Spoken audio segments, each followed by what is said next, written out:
Neighbors thronged the residence of one of the released victims of the abduction, Abdullahi Muhammad Barrow, at Tudunwada community in Kaduna to rejoice with the family. Brother of the released victim, Tasi Barrow, said he has spoken with Abdullahi on phone after their release, adding that they are now undergoing medical check before they will be allowed to be reunited with him in the morning. What I have to say is Alhamdulillah. All the pain that we have gone through for the past 6 months and 1 week, it has come to an end. They are free now. We are yet to receive them, but we talked with them on phone. My brother, Abdullah Muhammad, I spoke with him on phone. They gave him phone and we spoke. And I'm very sure, inshallah, by the grace of God, they will bring them back to their family tomorrow morning. Inshallah. Now they are undergoing treatment at the hospital. So when they are done with everything, they will bring them back to their family. I feel so much excited. My father was ill. He was so disturbed about this issue. And when I heard the news, I rushed and called him to tell him a good news. He was so excited, he was joyful. And Alhamdulillah, everyone, as you can see, many people around us here, they are here jubilating.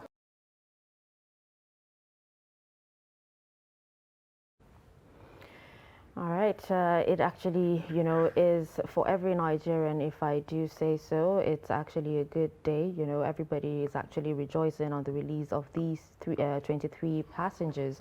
And in the studio, just to move on with this particular discussion, we have joining us in the studio security analyst Stephen Okori, to analyze, everything that's actually gone down from, the beginning to the end. And we will be joined by Dr. Abdulmalik Atta virtually. He's a member, Chief of Defense Staff Action Committee as well, joining us on the program. But for now in the studio, we have security analyst Stephen Okori. Good morning and thank you for joining us.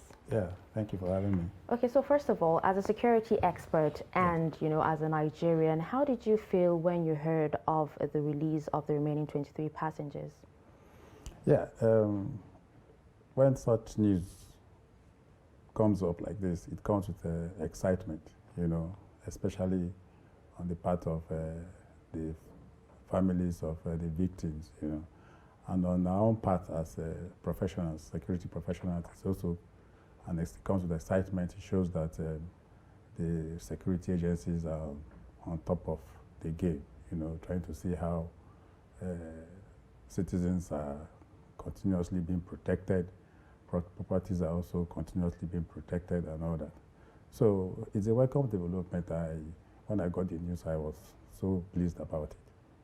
Well, talking about the security agencies being on top of their game, yes, protection of lives and property, a lot of people might say that, well, if they weren't on top of their game, that this abduction probably shouldn't have happened in the first place, or this release or this rescue should have happened a long time ago, or we should be talking about rescue and not actually a recovery of these passengers, because the story is they were released. Yes. There was a negotiation that happened, and the passengers were released. Yeah. There was not an operation that was mounted, and these people were actually rescued. So people might point it out as a failing of the security agencies in that regard.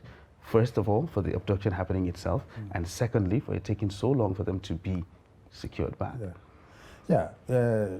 It's normal for human beings to think the way you have just read out.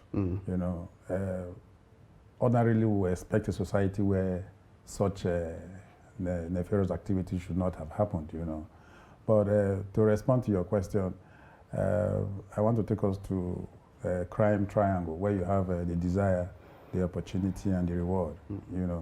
There's a lot that the security agencies need to do, in the area of the desire of an intended-minded criminal, where the criminal sits and plans, the security agencies are not availed with that opportunity, But what the security agencies need to do is to see that the enabling environment, the opportunity for them to be able to strike is not conducive or is not made available for them.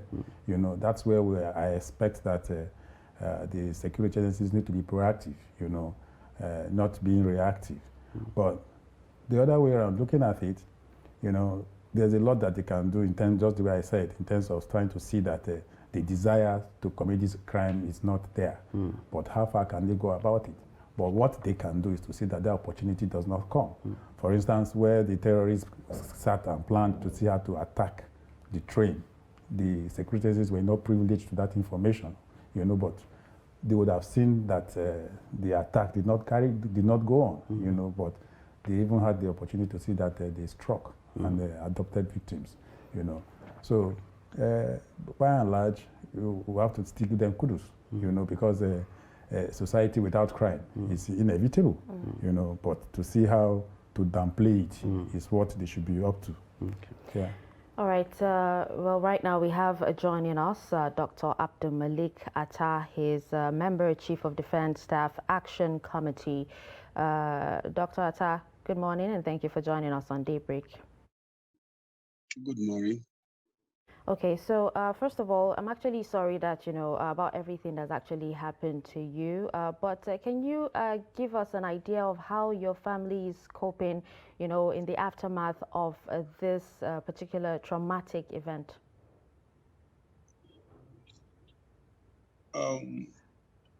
Alhamdulillah, like you rightly said, it's a trauma. It was a traumatic event, but for my mother and my sister, it's been about 40 days that we were able to rescue them from the bandits, and finally the remaining 23, we got them yesterday. Hello, Dr. Atta. Sorry? Yeah, go ahead.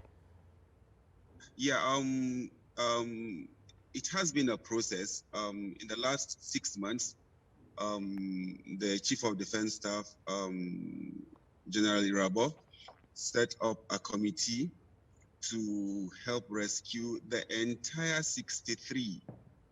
But unfortunately, the efforts of the committee was thwarted by Tukur deliberately.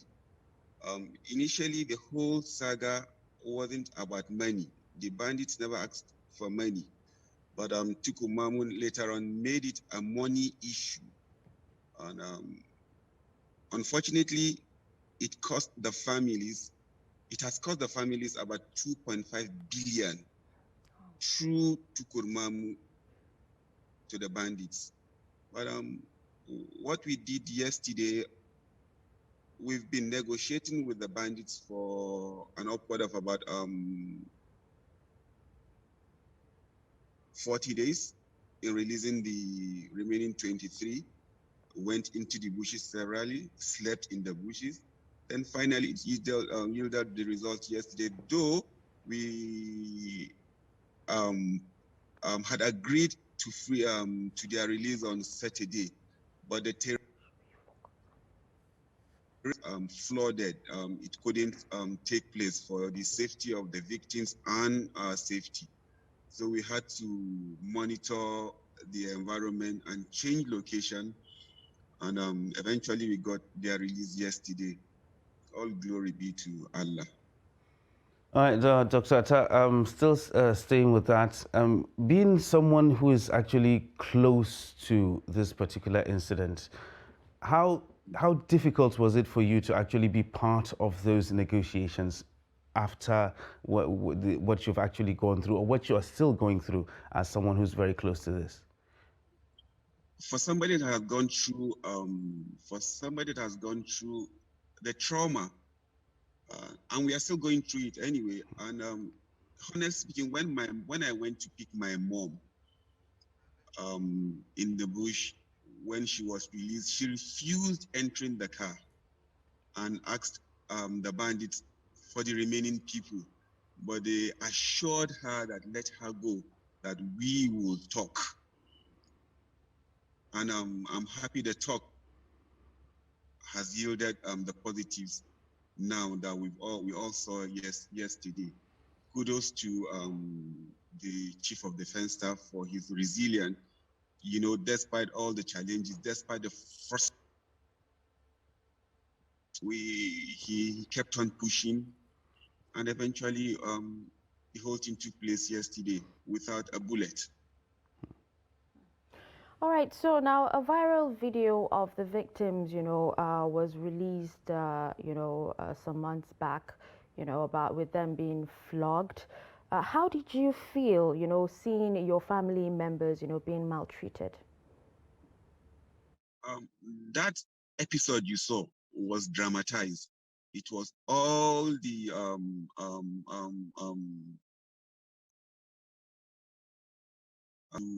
put pressure on the families and the government. He asked them. It was just mere drama. Talking about the negotiations now, we're getting different stories coming in about the nature of the negotiations and how the release of these particular 23 was actually secured, that ransom was paid, that some compromises had to be made for that to happen. Can you give us any insights as to how that went down? You mean the remaining 23 or yes, the initial release? The remaining 23. Honestly speaking, it was just mere negotiation and a little bit of maintenance, what I call maintenance fee, exchange hands to facilitate their release. Certainly, a certain amount of money did exchange hands to facilitate their release. Okay, now you held, so many protests, to drive home your demands, while your loved ones were still in captivity. Do you think that actually had an impact in pushing for government to, push for the release of, the victims? Yes, it did. But however, we should all take note that less than a week after the incident, I was in Abuja to meet the initial team that was set up by I joined about 5 days later, initial team that was set up by the Chief of Defense Staff. And I can assure you or tell you that it has been a battle. Let me tell you, most of the members had to relocate from Abuja to Kaduna for the past 6 months. They've been mostly in Kaduna, going into the bush to negotiate. The negotiation is so frustrating that it's not the way I speak to you and you answer me. You know, you have to allow the bandits come to a place where there's service, do audio recording, and we have to send people into the bush. A lot of people have gone into the bush in this course. Not to the best of my knowledge, we've sent a team to the bandits. Before, we personally went more than 20 times. All right, so still talking about the nature of the negotiations, you made mention of the intermediary that was there before in the person of Tukur Mamu, and right now he's out of the picture. So then, did you have another intermediary, or were you negotiating directly with these bandits?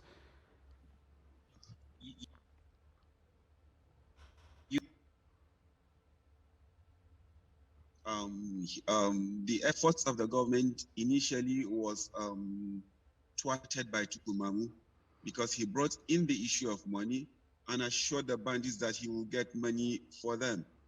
And unfortunately, he was using the bandits to make money for himself. Unfortunately, that the bandits, because all the monies that we had or that went through him to the bandits said they didn't get that amount of. He was playing the bandits and also playing the government and also members to his own advantage. Unfortunately, I was also a victim. Though I believed in what the government did and I stood by the government, but it got to a time that for us to have an evidence in prosecuting Mamu, I had to go to him and went with money. On the day of the release of my mom and others, other two families also brought in their money. He collected all those money, put together, and kept them in a safe in his office. While going into the bush, I was the one that drove into the bush. I was the one that went with the money into the bush. All he did was to give me my own money alone with a note attached, and he bought some items that were to be taken to them. Of course, then I had no alternative because the life of my mother and sister were at stake. I had to dine with the devil. He's in my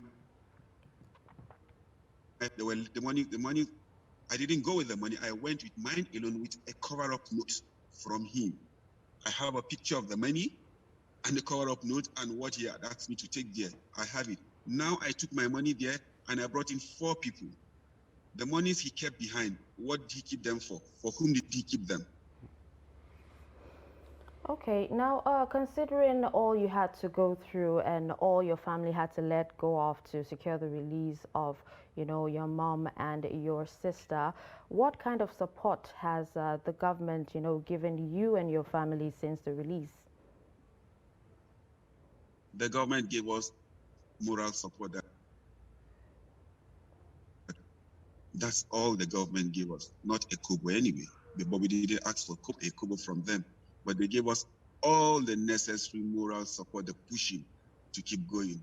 And thank God it yielded the positive result. And like people keep on saying, the government didn't do it. The government did a lot. Mind you, where the victims were kept.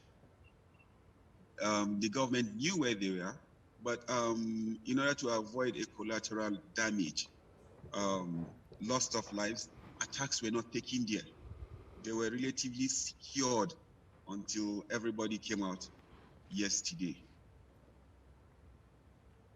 All right, so talking about support now, it's a very traumatic experience, I'm sure, for both those, even those who are, because nobody, so did you know somebody who knows someone who was actually involved in this whole episode, and it has been a very traumatic experience for everyone. So it's still talking about support now, getting the kind of support you're getting from the government. Are there any talks about any rehabilitation for post-traumatic stress and something like that? Any sort of mental rehabilitation that goes on that has been? Are there any talks of that?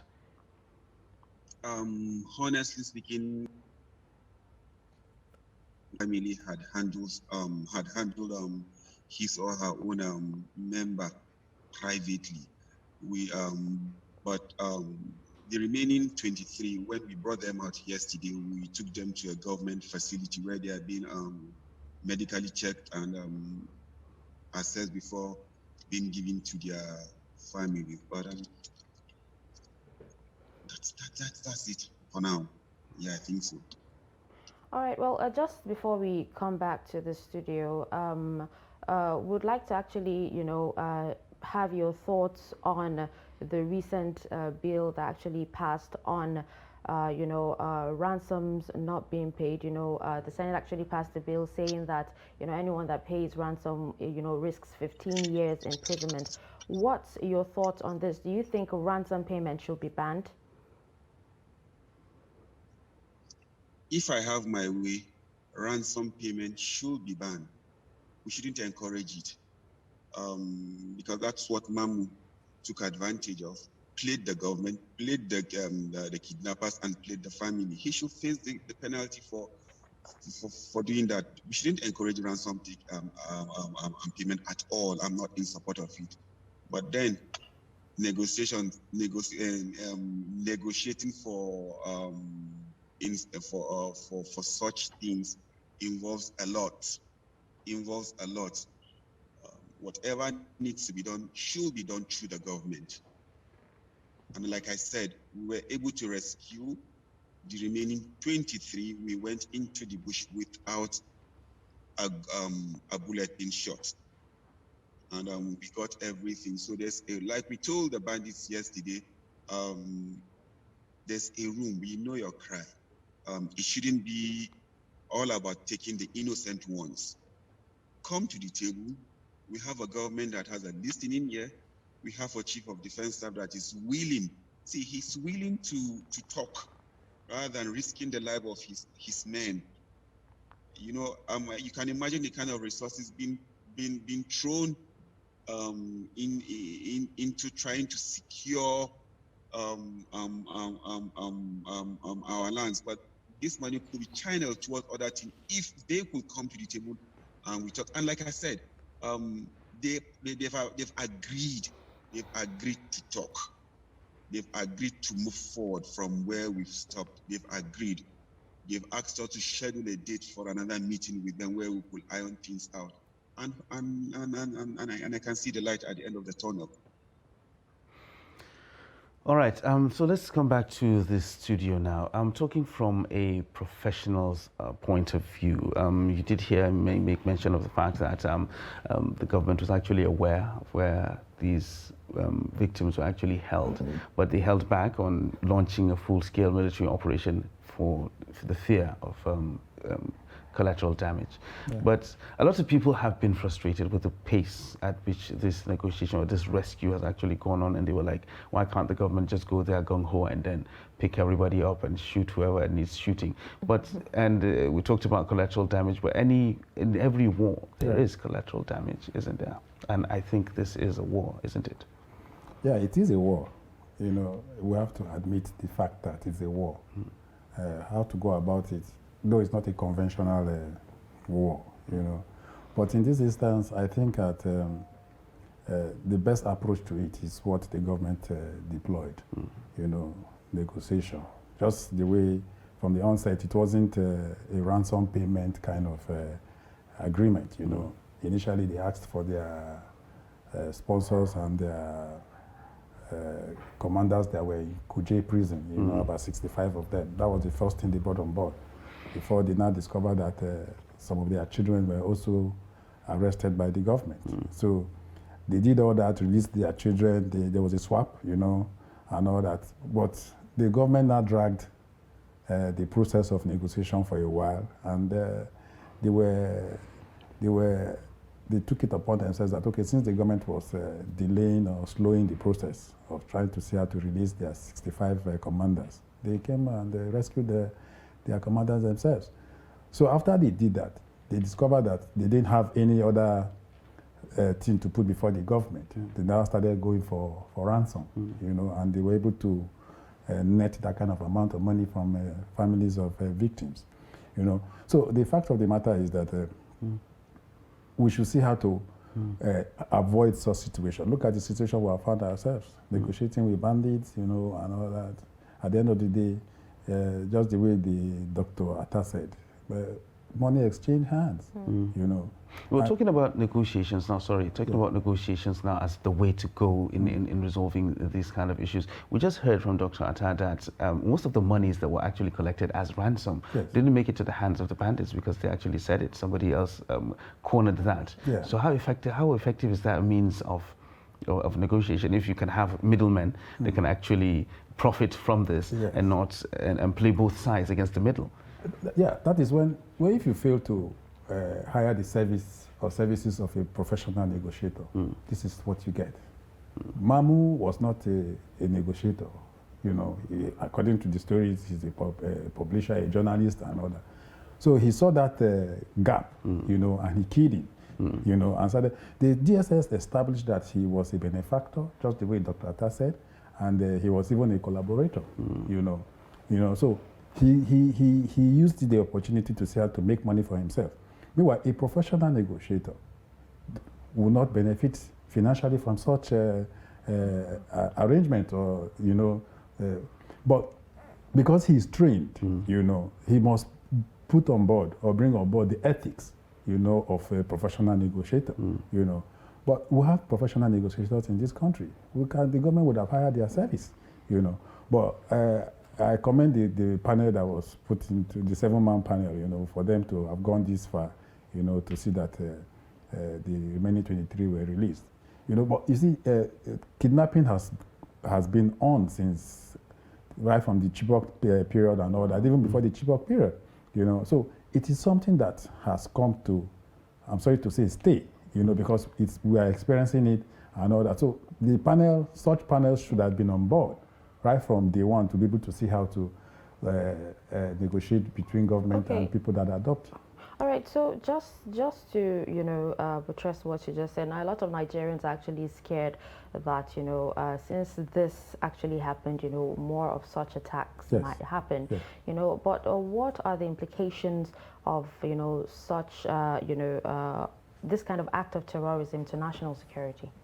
Of course, it is it's a threat to national security, because it affects a lot of sectors, economically, educationally, agricultural-wise, and all that. A lot of people are scared of going to their farms because they are scared of being kidnapped. Parents don't send their wards to school, especially in areas that are prone to kidnapping, I know of families that are scared of sending their children to boarding houses, So it affects a lot of sectors in the society or in the system, So it's a threat to national security, and I think it behoves on the government and the security agencies to see how to arrest it, arrest the situation. What has happened now, it doesn't still stop.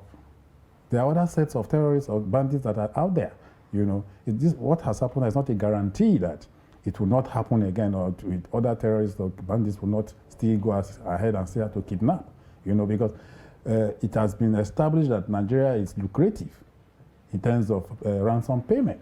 Nigerians are ready to pay, to secure the lives of their loved ones, So to respond to the bill that was the Terrorism Prevention Act that was amended, yes, for me, such law, we should see how to stiffer penalties for kidnappers or people that carry out such act.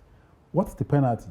You see, once the penalty is very stiff, sentence them to death. And the period of why the matter is in court to be able to establish that the kidnappers actually carried out the act, for me, it is dragged for too long. There should be a law that should try to see how to quicken the process. There should be a law that should try to quicken the process.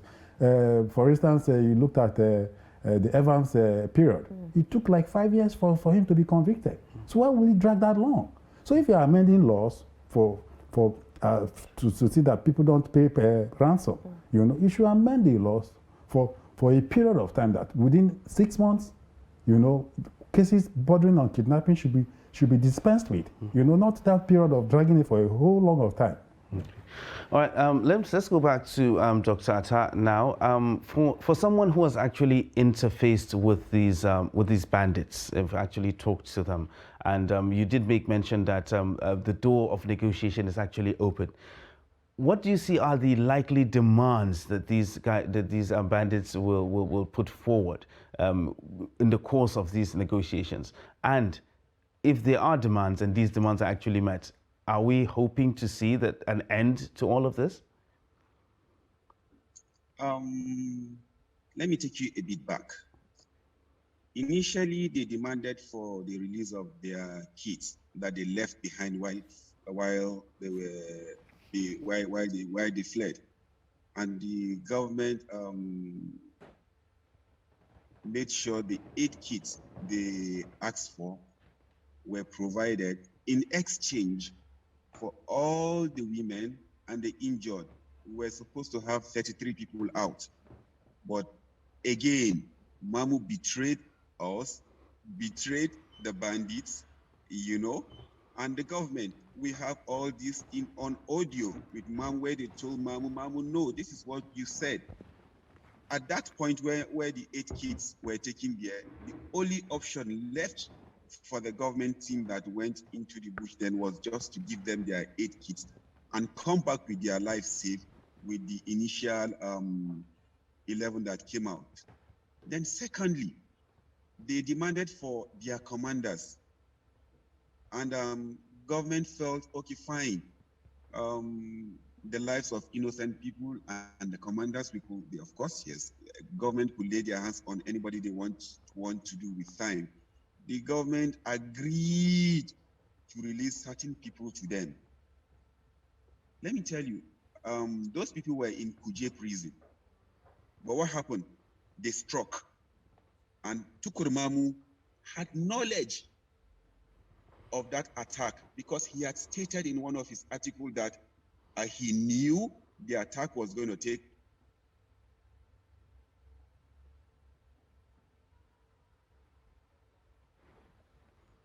place with the committee, which was not so. He was, and having found out that Tukur Mahmoud didn't divulge the information of the Kuje prison attack to the government, the trust between them and Mahmoud grew up. And, and Mahmoud took advantage of the whole thing and made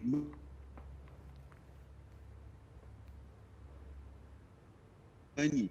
And then in the town, and the bandits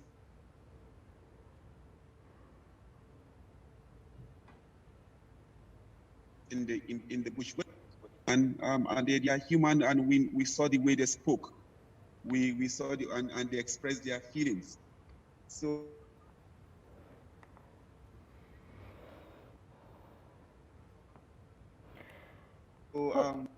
it's an interference. There should be stringent penalty for those within the town supporting the bandits, or rather engineering this banditry. The people should go to jail, if possible, killed, because they are the murderers. We have a lot of them within us, taking advantage of innocent people, innocent lives. It's sad. It's sad. It's sad. I'm bitter about the whole thing, that an individual could hold the nation to ransom. It's sad. Like my colleague just said, we need to hire professionals. The professionals are also human. They could also behave the way it all comes from the mind, one's upbringing and one's conscience. All right. So why didn't this committee ask for a naira from the government? Why didn't they ask? Rather, they were even spending their money feeding some of the family members left behind. All right. So quickly before we go, Dr. Atta, with the negotiations now opened, just like you said, the door of negotiations has actually been opened with the bandits. Can we hope to see a reduction or in these incidents as these negotiations are going forward?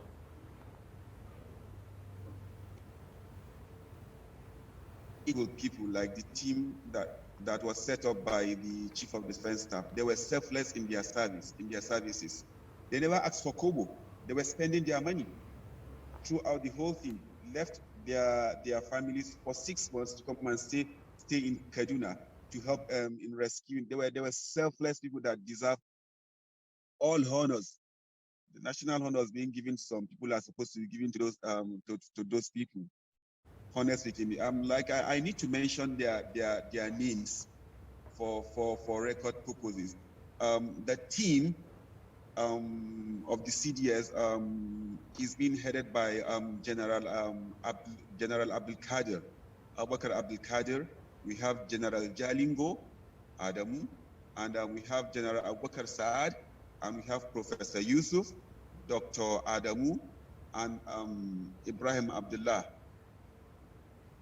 Those are credible that we should hold in high esteem and engage to continue this whole process for us to get to the promised land.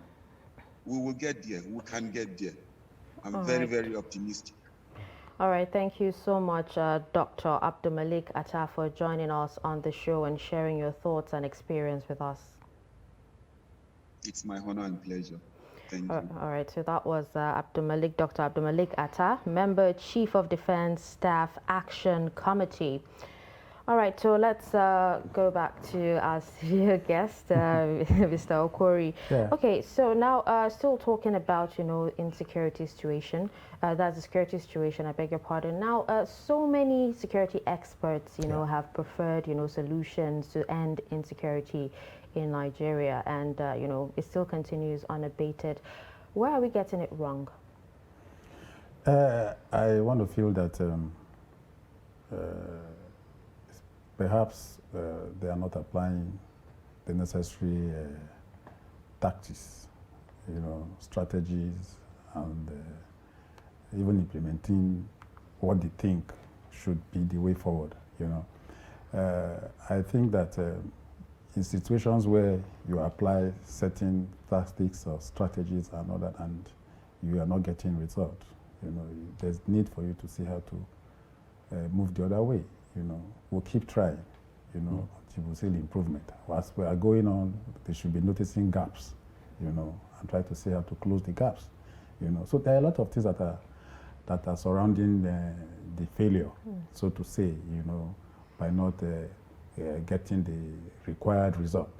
Though they are still getting results, because if you say that you're not getting results at all or completely, I don't think it will sound well. But to get that required result, there's need for them to keep doing, not keep doing, repeating the same thing. They should try to think outside the box. But what about our intelligence gathering model? Do we have the capacity to, act on information that we receive? Is it an issue? Oh, yes, it's an issue. It's a challenge. I think we are failing to a large extent in that regard, because if we get the required intelligence and we act on it, if you don't act, intelligence, before it becomes intelligence, is a process.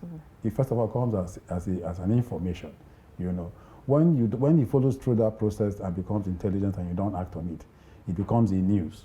If there's something that's going to happen in your studio right now and I have that information, and I come to tell you after the incident, it's no longer intelligence, It's now it has become a news, So by the time I come to tell you and we act swiftly, that's how it's supposed to be.